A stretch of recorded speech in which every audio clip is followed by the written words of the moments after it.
افتخار بھائی، سب سے پہلے آپ سے ہی شروع کرتا ہوں. یہ جو ذیشان لڑکا ہے، اس کی والدہ اس کو ملنے گئی اور اس کو ملنے نہیں دیا اور اس کو ہارٹ اٹیک ہوا اور وہ فوت ہو گئی. یہ جبر اور فسطائیت کب تک ہمارے ملک میں چلتی رہے گی؟ یہ یہ کوئی پہلا واقعہ نہیں ہے. اس سے پہلے یہ مسلسل واقعات گزر رہے ہیں. اس سے پہلے میاں باد فاروق کا آپ کو یاد ہوگا، وہ چھوٹا بچہ جو معذور تھا، وہ تڑپتا رہا اور وہ باپ اپنے کی والد کے لیے. جی جی. یاد میں وہ انتقال کر گیا. پھر اس سے پہلے جو خواتین ہیں ان کو اغوا کر کے ان کو کہا گیا کہ تم پی ٹی آئی چھوڑ دو، بلکہ یہ شیریں مزاری کو دیکھ لیں. وہ اس کا میں رو رہی تھی، وہ کہہ رہی تھی کہ میری بیٹی کو کہا گیا کہ تمہیں ننگا کر کے پیش کیا جائے گا اگر تم اس طرح کی بات نہیں آتی. تو اس طرح کی فسطائیت جو ہے پہلے نہیں دیکھی گئی تھی. میرا خیال دنیا میں بہت کم دیکھا گیا ہے.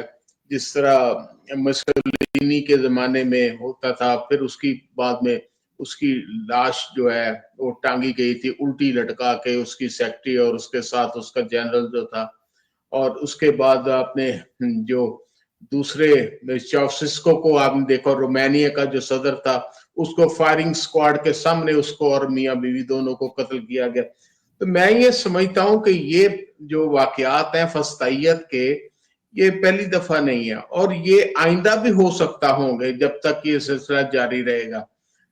لیکن یہ اللہ تعالیٰ کا ایک اصول ہے، ہماری کیا کہتے ہیں مقافات عمل ہے. جب یہ شروع ہوتا ہے پھر تو فرعون بھی معافیاں مانگتا ہے کہ میں اے خدا میں تجھے تسلیم کرتا ہوں. پھر وہ نیل کا جو دریا ہوتا ہے وہ اس کو لے جاتا ہے، ڈبو دیتا ہے. تو یہ جو واقعات ہو رہے ہیں، اب یہ دیکھیں کہ ہمارے ملک کے اندر جتنی فسطائیت پھیلتی جا رہی ہے، ہمارے کوئی 25 ہزار جو خاندان ہیں وہ یہاں سے شفٹ کر گئے ہیں. اور انہوں نے شفٹ کرنے ساتھ کو 14 ارب ڈالر کی بات ہو رہی ہے کہ وہ بھی ساتھ وہ لے گئے ہیں. اور 14 ارب ڈالر، کیونکہ جو امیگریشن ہوتی ہے انویسٹمنٹ کے لحاظ سے، اس کے ساتھ وہ پیسہ جو ہے وہاں مانگتے ہیں. یہاں کہا جا رہا ہے، آپ اسلام آباد میں اگر دیکھیں تو F6 اور F7 آپ کا بھی گھر ہے وہ ان علاقوں میں، وہ کوٹھیاں جو خالی ہو رہی ہیں اور بے تحاشا جو ہے وہ آن سیل وہ رکھا گیا ہے. تو میں یہ سمجھتا ہوں کہ یہ اگر پاکستان سے جو محبت جو جوانوں کی تھی، وہ جو رومانس ہوتا تھا وہ ختم ہوتا جا رہا ہے. اور یہ فسطائیت جو ہے یہ ملک کو، فسطائیت جو ہے افتخار بھائی، فسطائیت جو ہے اور جبر جو اس وقت چل رہا ہے وہ ختم کیسے ہوگا یہ بتائیے. جب تک دیکھیں وہ یہ ایک دور ختم تبھی ہوگا جب ملک میں رول آف لا ہوگا.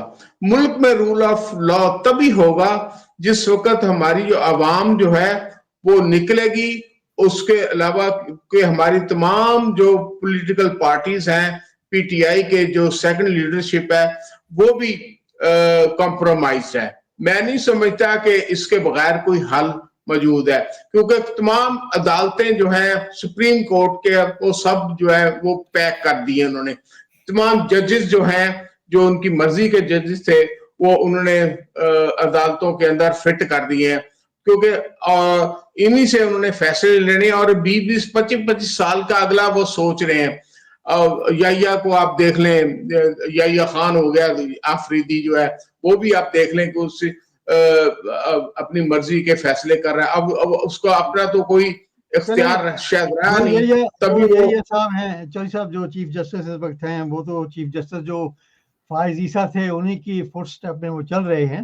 بالکل جی میں آج وہ ڈی آئی خان گئے ہوئے تھے نا، وہ سیاست چمکا رہے ہیں. ان کا کام ہے کوئی نہیں. وہ کبھی ادھر جا رہے ہیں کبھی ادھر جا رہے ہیں، سیشن ججز سے مل رہے ہیں، کبھی شہباز شریف سے ملاقات کر رہے ہیں کہ آؤ مجھ سے ملو، میں عدالتی اصلاحات کر رہا ہوں.